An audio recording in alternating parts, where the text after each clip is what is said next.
Hello, Captain speaking, Jean-Michel, membre du syndicat des journalistes écrivains indépendants. 17 octobre 2019. Oh, 17! Oh, on va parler du 17, et même du 17-17, voilà.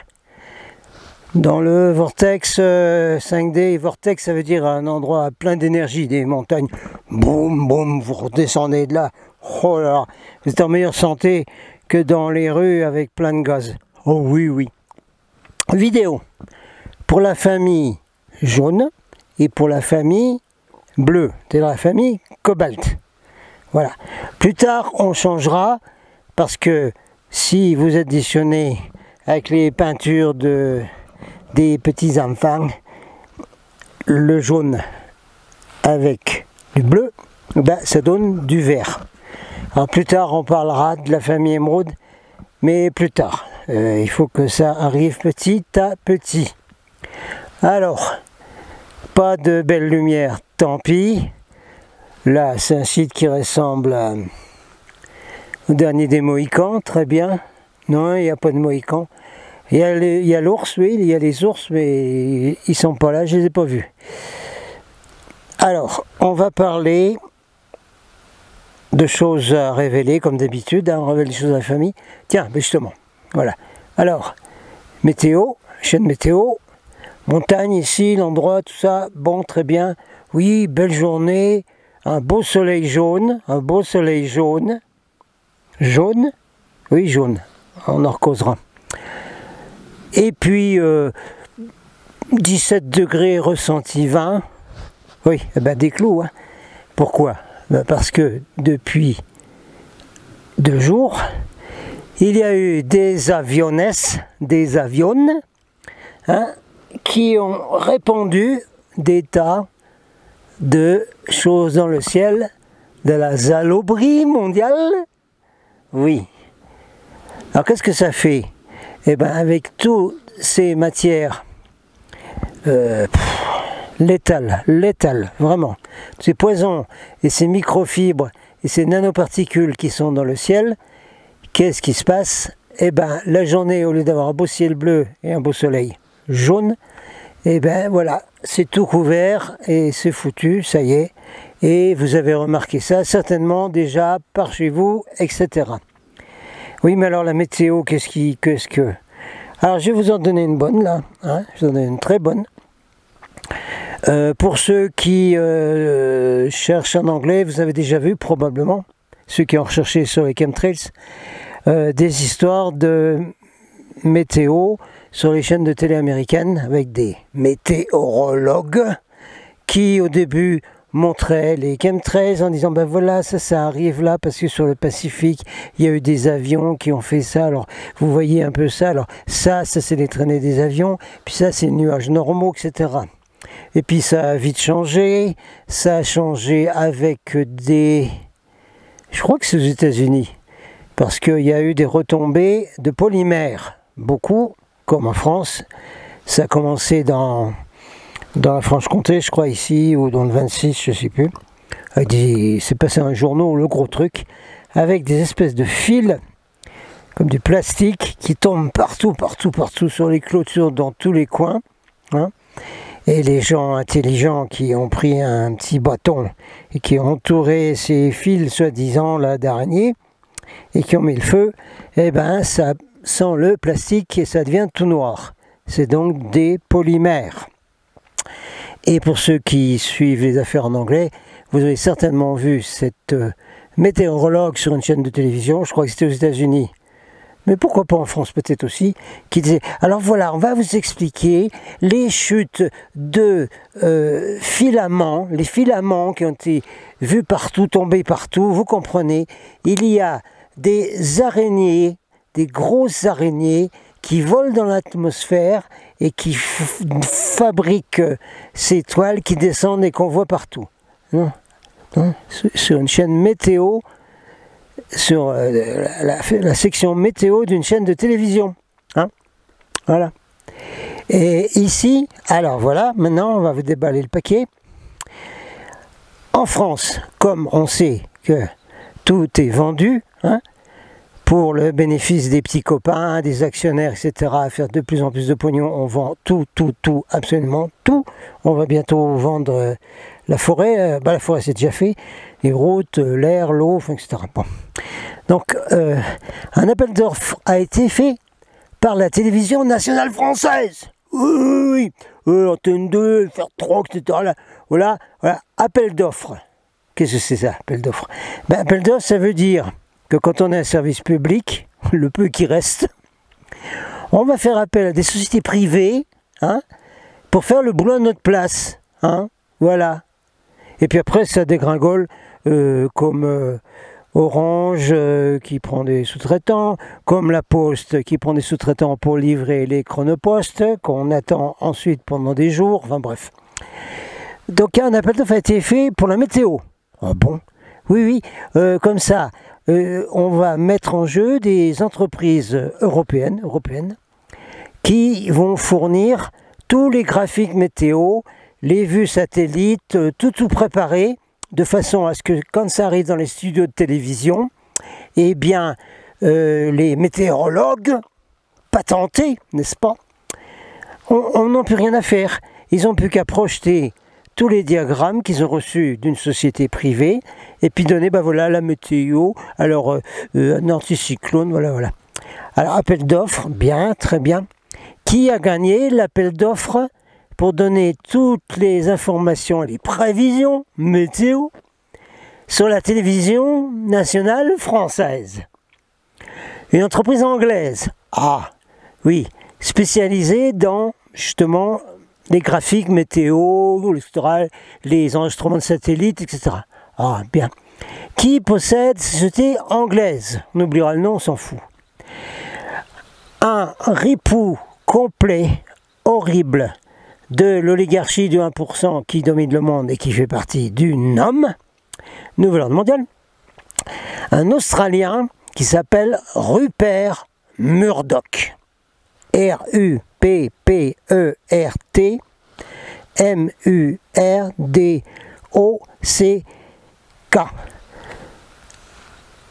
Psychopathe, horreur complète, la même chose que celui qui, soi-disant, dirige la France et tous les autres, la même chose.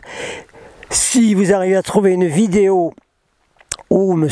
Rupert Murdoch voyage tout le temps dans son jet privé, vous savez, ces jets privés là qui polluent autant que des milliers de voitures, là, ceux-là, oui, ceux-là. Alors, il y a même des journalistes, voilà, un petit lunch, tout ça, un petit coup de champagne, un cognac, je sais pas quoi. Là. Puis, les journalistes, des interviews, voilà. Ah, monsieur Rupert Murdoch. Mais dites donc, monsieur Rupert Murdoch, vous possédez tellement d'entreprises sur toute la planète. Vous possédez le Weather Channel en Amérique, la chaîne numéro 1 qui donne les prévisions en Amérique, et la propriété de monsieur Rupert Murdoch, hein? Un Illuminati de haut rang, n'est-ce pas? Et il a voulu faire pareil ici. Ah bon? Alors sa société qu'il possède en Angleterre a gagné, parce que c'est lui qui était le moins cher, la fourniture de tout le matériel météo pour Antenne 2 et FR3. Est-ce que ça va aussi sur Internet avec la chaîne météo? On ne sait pas. Alors, des chercheurs de vérité ont été regarder tout ça et se sont aperçus que le Weather Channel en Amérique est pareil, cette société anglaise. Sur tous leurs enregistrements et les graphiques, parce qu'ils sont préparés avant, hein, c'est pas live, hein, on vous donne pas live, regardez là, il va pleuvoir, non, pas du tout. Alors, sur leurs graphiques, tous les enregistrements, satellites, etc., ils gomment les chemtrails, il n'y en a plus. Voilà. Donc, nos chers météorologues qui devraient retourner à l'école ou qui devraient même aller cultiver des carottes, j'en sais rien, présentent une météo qui est fausse. Complètement fausse. Parce qu'on ne prend jamais en compte toutes les couches de chemtrails qui se déplacent bien entendu, hein, parce que la planète tourne et les vents, etc. Et qui vont bien sûr faire ça, comme ça aujourd'hui, là. Un ciel tout bouché, et puis après qui va amener de la pluie, par exemple. Hein, ça, c'est dû aux chemtrails. Et puis en Amérique aussi pour provoquer les sécheresses, puis après mettre le feu, avec des espèces de lasers qui viennent de satellites. c'est tout du faux tout ça. Hein, voilà. Alors ceux qui disent « Oh mais moi je m'en fous de ma télévision, moi il n'y a rien, rien du tout, c'est pas bien, il n'y a plus rien, il m'en fout, moi je regarde pas ça. » Et puis de toute façon ils disent que des menteries, tout ça, tout ça. Moi la seule chose que je regarde ma télévision, à part les films ou des séries que je n'aime bien, eh ben je regarde la météo. Oui, eh ben camarade, Frenchy, franchouillard, ta météo, c'est de l'enfumage complet, hein? C'est du lavage de cerveau. Tu comprends ça? On t'enlève le ciel tel qu'il est réellement. Et on le remplace par des faux graphiques fabriqués par la société de M. Rupert Murdoch, un des milliardaires qui possède la planète. Voilà ce que c'est. T'as pigé? Alors même la météo, tu ne peux pas la regarder. Elle est bonne, hein, celle-là. Mais il y en a d'autres. Hein. Revoyez mes vidéos d'avant sur l'enfumage du climat et du réchauffement climatique, etc. Que j'ai oublié dans le segment précédent, cette déclaration de ce grand monsieur Murdoch, un des milliardaires qui possède le monde, à un journaliste qui lui disait « Mais monsieur Murdoch, vous possédez tellement de réseaux, d'entreprises, de structures sur la planète Terre, que si vous le vouliez, eh bien, mais vous pourriez déclencher une troisième guerre mondiale. » Et le cher M. Murdoch répond, mais absolument, c'est aucun problème, il n'y a rien de plus facile. Eh bien, bravo M. Murdoch. Hein. Voilà, c'est contre ceux-là qu'on se bat, la famille. Hein. C'est pas contre les petits pantins là qui sont à la préfecture ou à l'Élysée ou je sais pas où, au ministère ou même aux commissions européennes. C'est ceux-là qui dirigent la planète, c'est pas les autres. Hein. Ça va, vous avez capté? Bon, on a fini avec M. Météo. Hein, vous savez maintenant qui dirige les prévisions météo et qui dirige les planètes, des loustiques dans son genre. Ils sont pas nombreux. Il y a le conseil des 33, bon, il y a les 300, les 33, enfin, bref, ils sont pas nombreux du tout. Alors, un petit mot, une première annonce pour le 17-17, puisque nous sommes aujourd'hui le 17. Je crois que je continuerai la vidéo demain. J'irai dans un endroit qui est bien aussi, là, au Petit Canada, s'il y a du soleil. Là, on va finir cette vidéo parce qu'il fait pas bien chaud ici. Quand même, on est à 1900 mètres là. Alors, le 17, c'est aujourd'hui. Le 17 novembre, c'est un très grand anniversaire. Ben oui, tout le monde est au courant. C'est le début du mouvement des Gilets jaunes. Hein, pour ceux des cobayes qui ne regardent pas très bien ce que c'est que les Gilets jaunes. Waouh!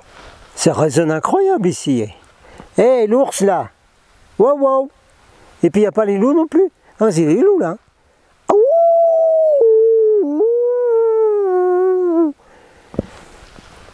Le rassemblement de convergence, à la fin, on a fait un grand feu. Tout super bien, tout ça. Et ceux qui sont descendus là, qui devaient aller loger quelque part, à 300 mètres du camp, hein, de camping sauvage et du feu, qu'est-ce qu'il y a eu? Il y a eu un loup gris qui a traversé la route, qui était là autour du campement. Un loup gris, oui, oui, près du Pic Saint-Barthélemy, dans l'Ariège, près de Montségur, que nous avons occupé, à l'acte 48. Et ben voilà, hein, ce qu'on peut faire, voilà. Alors 17-17, c'est quoi?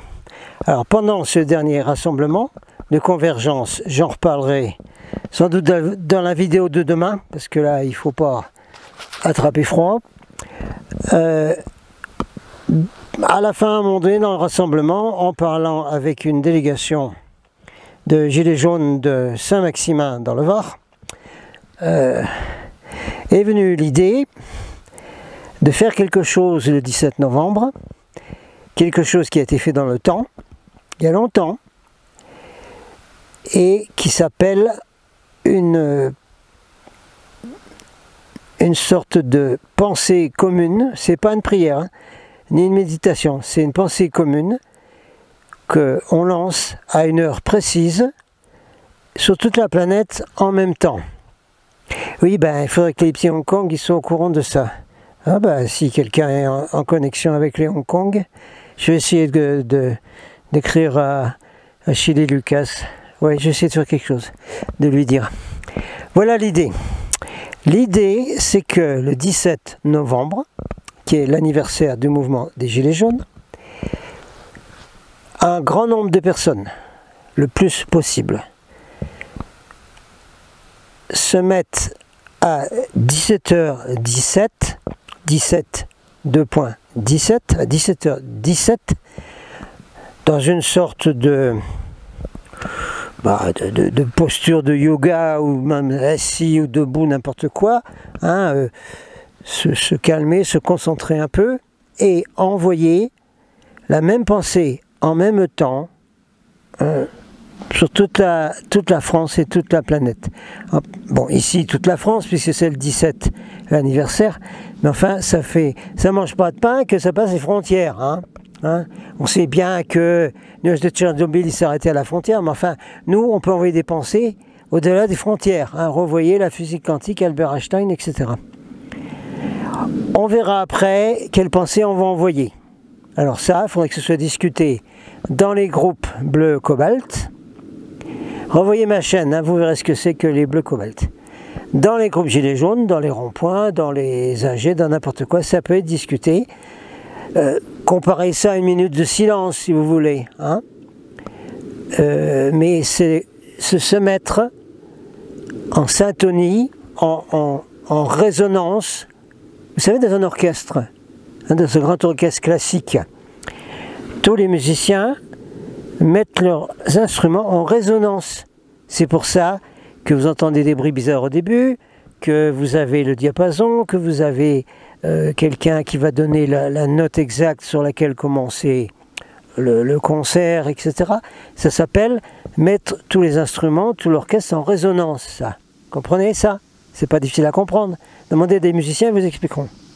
La même chose pour des groupes de rock, hein, ou de métal sur scène, ils s'accordent avant. Les métal, ils s'accordent. Je sais pas, je suis pas métal, moi. Donc voilà, l'idée générale, c'est ça. Alors, on commence sur cette idée, on la lance, on verra après. Hey y'all, come on out here, man. We're about to get this thing started. Y'all know how we do it out here, right? Where we going, man? Where we going? We're coming down here from the state of Georgia. Okay. We call ourselves the Georgia Boys. Oh yeah. Y'all come gather around. Come on now. Come on, guys. Come on. It's the Georgia Boys, man. They're getting ready. That's right. Oh yeah, I like that. Everybody sit around the campfire right here. Yeah, come on now. Campfire. Come on, guys. Come on. Yeah.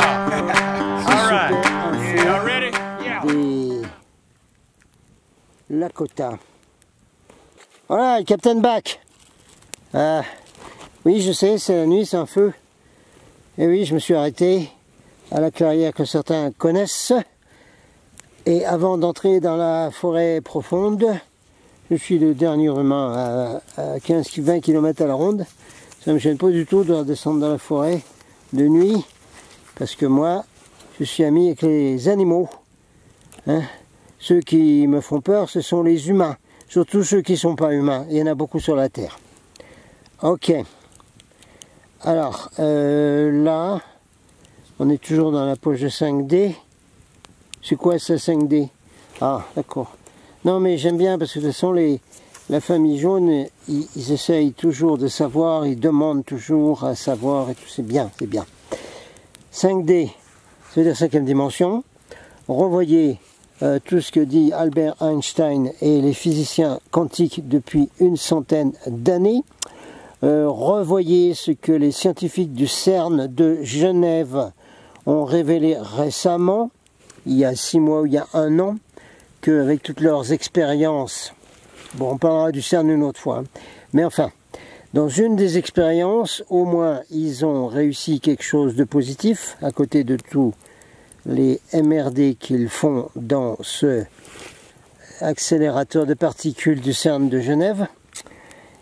Ils ont prouvé par A plus B, par des expériences, prouvé scientifiquement l'existence d'autres dimensions. Hein. Ils ont enregistré avec leur accélérateur de particules d'autres dimensions. Exactement ce qu'avait prédit Einstein. C'est-à-dire la 3e dimension, la 4e dimension, la 5e, la 6e, etc., etc., etc. Pour faire court et que ce soit facile à comprendre, je vais dire que il y a sur la planète des poches, des endroits, hein, sur un certain nombre de kilomètres carrés, qui sont en 5e dimension, c'est-à-dire qui ont une fréquence beaucoup plus haute que les autres endroits. Alors, ceux qui ont déjà visité des endroits comme ça savent de quoi nous parlons. Hein.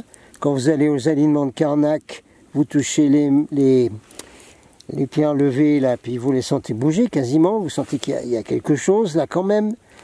Certains ont peut-être visité la forêt de Brocéliande, certains sont peut-être allés à la cathédrale de Chartres, dans un certain endroit de la cathédrale, où vous sentez qu'il y a une énergie spéciale, il y a quelque chose de différent, hein, d'accord? Ça, ce sont des fréquences de dimensions différentes. Hein.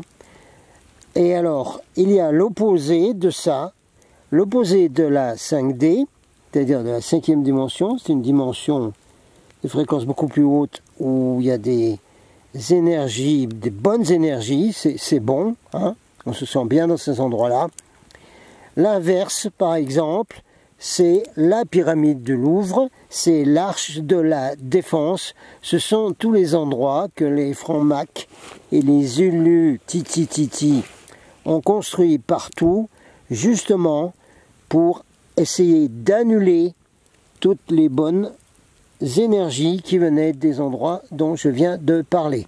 En plus, ça se trouve sur des lignes, hein, vous pouvez rechercher, hein, puisque beaucoup ont peut-être un passé un peu famille, un peu chrétienne.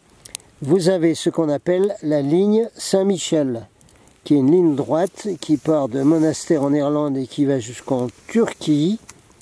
Hein, et c'est une ligne sur laquelle les gens, les moines et tout ça ont toujours bâti leur monastère parce qu'il y avait une bonne énergie, une énergie spéciale. Bon voilà, j'ai fait un petit switch sur la 5D, j'espère que vous avez compris. La 4e dimension c'est quoi? Oh ben, vous avez regardé tous les films de MRD sortis d'Hollywood, avec tous les zombies, les vampires et tout ça, voilà, la 4D c'est ça. Voilà. Et puis les 3D c'est quoi? Ah ben c'est le plancher des vaches où on est, voilà. Et il n'est pas beau ce feu là? Ah ben quand on a vécu chez les Indiens, on sait faire du feu. Oh là là, on dirait encore un dragon là, un dragonnet là peut-être dans le feu. Bon, alors j'ai fait cette vidéo ici pour expliquer un peu cette histoire de convergence. Alors vous avez entendu parler de la convergence des luttes. Vous avez vu dans mes vidéos que je dis que c'est de la nullité grave. Parce qu'on ne se met pas en convergence avec des groupes, des structures existantes, des associations qui sont tous contrôlés, manipulés. On a vu la meilleure preuve qui puisse exister avec les manifestations pour le climat. Hein. C'est pas la peine d'y revenir. Vous avez entendu ce que dit Fly Max là-dessus et ce que disent d'autres. Et ce que j'ai dit moi sur le sujet. J'ai fait une vidéo spéciale. On refera encore des plus approfondis avec une traduction du journaliste indépendant qui était avant à la BBC, David Icke, I-C-K-E. On reviendra là-dessus. Donc là, moi, ce dont nous parlons, nous, c'est-à-dire les gens qui veulent une société meilleure, un monde meilleur, mais complètement changé, c'est-à-dire que tout ce qu'on connaît sur la Terre sera complètement différent. Hein. Alors, nous, ce que nous appelons convergence, c'est une convergence des fréquences. C'est le mot que j'ai déjà utilisé. Nous allons réutiliser le mot convergence dans l'idée du 17-17 qu'on va appeler une convergence de pensée. La convergence de pensée, toute la famille jaune, elle connaît ça, c'est instinctif, c'est exactement ce qui se passe dans tous les lieux, dans tous les ronds-points, dans tous les lieux où il y a des GJ, il y a cette convergence de pensée qui fonctionne tout seul. Hein? Maintenant, ça fonctionne tout seul. Ça s'est mis en route très vite, mais maintenant ça fonctionne impeccable. Cette convergence de pensée, vous la retrouvez quand vous regardez les manifestations des jeunes de Hong Kong. On rappelle qu'ils ont entre 12 et 25 ans. Et même quand ils sont des dizaines de milliers ou des centaines de milliers, ils ont une pensée unique qui les fait fonctionner d'une manière tip-top dans les manifestations, dans les rues de Hong Kong, et pour beaucoup, beaucoup d'autres choses. Alors, ce que j'ai voulu faire, j'ai lancé, et des gens qui suivent la chaîne que j'ai sont venus, et d'autres sont venus. Nous avons donc fait un rassemblement pour l'acte 48, non pas dans une ville, dans le centre-ville, ni dans un rond-point, mais au château de Montségur.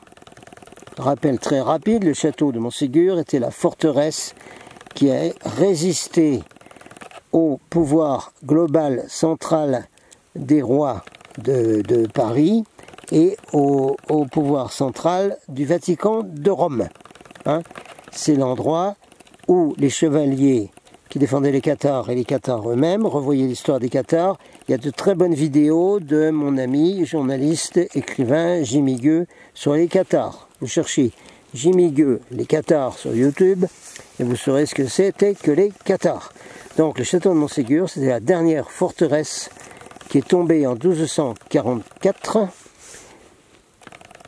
qui a vu l'annihilation de la civilisation du Midi, de l'Occitanie, qui était une civilisation de fraternité, de liberté, où tout le monde pouvait vivre et avoir les idées qu'on voulait, tout le monde pouvait vivre comme il voulait, etc. C'était une société en émergence qui allait envahir l'Europe entière. C'est pour ça que le pouvoir global central est venu le liquider complet et a mis les Cathares dans les flammes. C'est curieux, on vient de voir des boules de lumière dans le feu. Super. Donc on a voulu occuper le château de Montségur. Ah, oui, c'est une action pour l'acte 48. Avec qui? Avec des gens qu'on appelle aujourd'hui, hein, on s'appelle ensemble les cobaltes, les gilets cobalt si vous voulez. Cobalt, c'est une couleur beaucoup plus profonde du bleu, absolument rien à voir avec les FDO, d'accord? Ah, c'est curieux ce que fait la vidéo là, elle me fabrique des boules et après on voit le feu, c'est super, c'est très très vivant. Oui, on se croirait à Noël là. Donc, les cobaltes dont je parle, ce sont des gens qui se sont éveillés spirituellement tout seuls, basiquement. C'est ce qu'explique David Icke. Voyez mes vidéos sur ma chaîne de David Icke. C'est quoi ça encore? Éveiller spirituellement. Qu'est-ce que c'est que ce truc? Éveiller spirituellement, ça veut dire faire un lien entre l'esprit et le cœur. D'accord? Ce qui fait qu'après, on a un discernement, on capte beaucoup plus de choses, on découvre beaucoup plus de choses par nous-mêmes. On est éveillé, on a ouvert les cases, on a branché les neurones. Hein?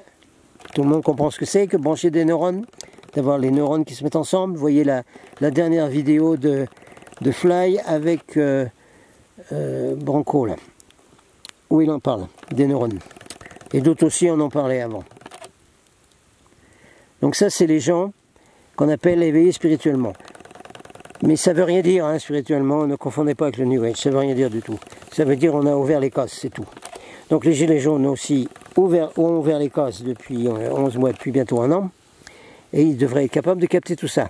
La preuve qu'ils le captent, c'est qu'un certain nombre de Gilets jaunes sont venus sur ma chaîne YouTube, hein, et la suivent, et ont décidé de venir à ce rassemblement pour rassembler les fréquences. On a donc fait un test, un essai, de voir si on pouvait rassembler des gens qui sont sur une fréquence similaire et qui veulent faire des actions en commun. Voilà, c'est assez simple. Voilà ce qu'on a fait. Donc quand on a occupé Montségur, vous verrez la photo là, et puis la photo, j'espère qu'elle va circuler sur internet. Hein, on a mis les gilets, parce que pour l'instant c'est le symbole, jaune, et bientôt on mettra des gilets cobalt ou des habits cobalt, pour bien montrer que on réunit les deux forces, d'accord? Et ça, ce sont des forces. Il n'y a pas de structure, il n'y a pas d'organisation. Ce n'est pas une association, c'est rien du tout. Les gilets cobalt ou les cobaltes, ce sont exactement la même chose que les gilets jaunes, hein, ils se rassemblent, ils ont des fréquences, des idées, ils se parlent. Il n'y a pas de leader. Moi, je n'étais qu'un facilitateur, ou facilitateur, si ça existe en français, pour ce rassemblement de l'acte 48. C'était un test. Le test a été positif et on va le refaire. On va le refaire dès que possible. Et on espère que là, on aura beaucoup plus de monde. Et on espère que vous qui regardez cette chaîne, ou qui suivez le partage de cette chaîne, vous allez amener du monde dans les rassemblements suivants. Et que également, vous organiserez des rassemblements dans vos régions respectives. Hein? C'est quelque chose de complémentaire au rond-point. D'accord ? Bien que vous pouvez parfaitement aller sur les ronds-points, essayer de leur parler, de l'expliquer, les idées de cette convergence de fréquences. Voilà, je vais m'arrêter là pour sauvegarder la batterie et puis aussi pour ne pas faire la vidéo trop longue. Et on fera une partie numéro 2 à cette vidéo, d'accord ? Pour annoncer le 17-17 et aussi un certain nombre d'autres choses. Allez, salut! Regardez bien les petites boules. Non, non, non, on n'est pas des New Age qui pensent qu'ils sont des boules de lumière. Pas ça du tout, nous. Hein. Non, non, on est tout à fait en syntonie avec vous autres, la famille. C'est les deux familles pareilles maintenant. Captain out. Aouaou.